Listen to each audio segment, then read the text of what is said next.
Steve. Very good to have your view on LBC. Steve in Kingsbury. Little saver rattling Steve calls for. Abbas, meanwhile, in Redbridge. Abbas, hello to you. Hi there, good morning. Twice a night, Matt, after a long spell away. I think we're spoiling each other, aren't we here? We are. Yeah, Matt, your last caller just said that, we have to stand up to the bully, and if you don't stand up to the bully, then it obviously sets a very bad precedent and what have you. The Iranians could actually be thinking exactly the same thing, couldn't they? They could be saying, well, hold on a second, the big bully America has been sort of causing an upheaval in the entire Middle East. The Tea Party movement, the neocons in America have clearly stated that they want to destroy Iran. They've been talking about it for decades. The Israeli Prime Minister has been pushing for attacking Iran for a great number of years. Obama refused. Of course, it looks like Mr. Trump now clearly is going to perhaps, bow to that suggestion. So Iran could be saying exactly the same thing. I'm not a big fan of what Iranian regime does or, the state of affairs. Don't just say you're not a big fan. Condemn the Iranian regime. No. Absolutely. Everyone needs to be condemned for what they do in the world where it causes havoc, murder, killing, or destroys democracy. But we have to be balanced in our views. And that means that when America does that, or when we do that, when we kill tens of thousands or hundreds of thousands of people in a country under false pretenses... Hang on, when did we kill hundreds of thousands of people or tens of thousands? Well, the estimates in Iraq range from anything from around a couple of 100,000 right the way up to 1 million civilians dying in the two Gulf Wars. Hang on, but we're talking, let's just talk about 2003 for a moment. We're talking then that when you mentioned those sorts of numbers, not, as I understand it or believe it, the initial invasion, but the fallout from that, the lack of planning and the sectarian violence within Iraq. So they are different things. The Americans threw, uranium-tipped missiles in Iraq. There are children still being born deformed and dying as a consequence. Let's not fool ourselves. If you look at some of the reports of the Human Rights Watch and Amnesty International, we're talking about hundreds of deaths as a consequence of the war that we entered into Iraq. Look, you just talked in terms of 200,000 to 1 million, so we just be careful with our numbers. That's all I'm saying. What I'm saying to you, Matt, is this. Look, the reality here is that it's very easy for the Americans and for us to come up with a fairly accurate estimate to how many people actually died. The very fact that we don't even count the numbers is quite telling, quite frankly. And then we just basically say, oh, we don't know. We don't know because we don't care. That's the reality. And that's how these countries are looking at us and seeing us. And until we realize that, things are not going to change with our relationship with the Middle East. Look, as far as I'm concerned, Saddam Hussein was a monster, clearly.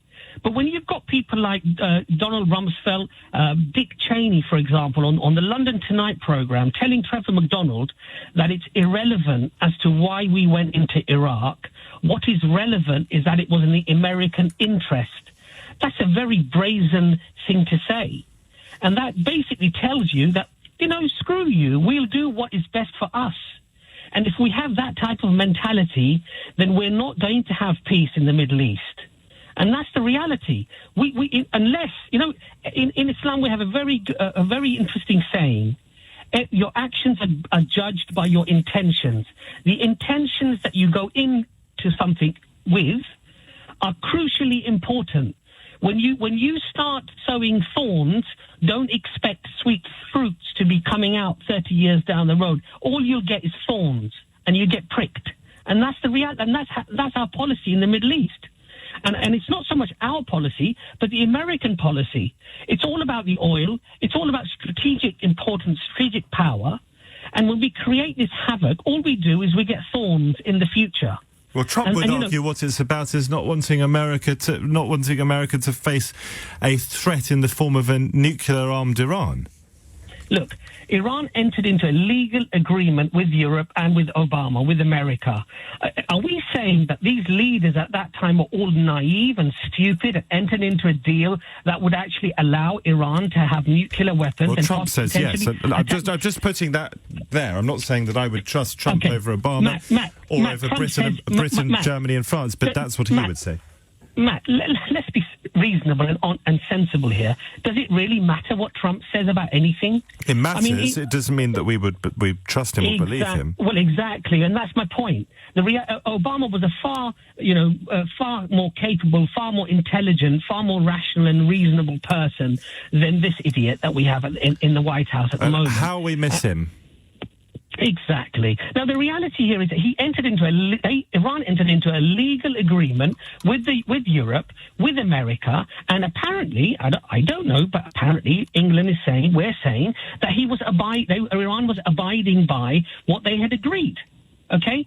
And so Trump comes along and says it was a horrible agreement that Obama actually did, terrible, terrible thing, and we're going to turn it around. And we're going to now, not only are we going to turn it around, but we're going to actually place huge sanctions in addition to the sanctions that they've had now for a great number of years, which, as one of your previous callers said, is actually crippling their economy, making the average Iranian suffer. And you now expect Iran not to take any retaliation in relation to all of these things that we're doing. I mean, people are really naive as far as I'm concerned. Iran is the bad boy. Iran is their regime. Everything's bad about Iran. We need to go and sort them out.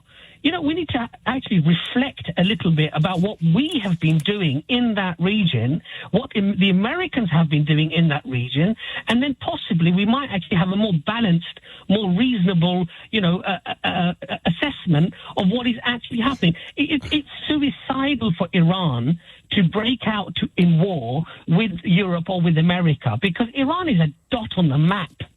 And if we could wipe Iran off, if all of if the European Union and America, the forces were together, Iran would be destroyed. It may be a different story from what Iraq was, but certainly Iran is not capable of withstanding war with the rest of the world. All right, Abbas, thank you. In Redbridge, Abbas calling on us to have a look at our own actions, particularly those of Donald Trump. 0345 60 609.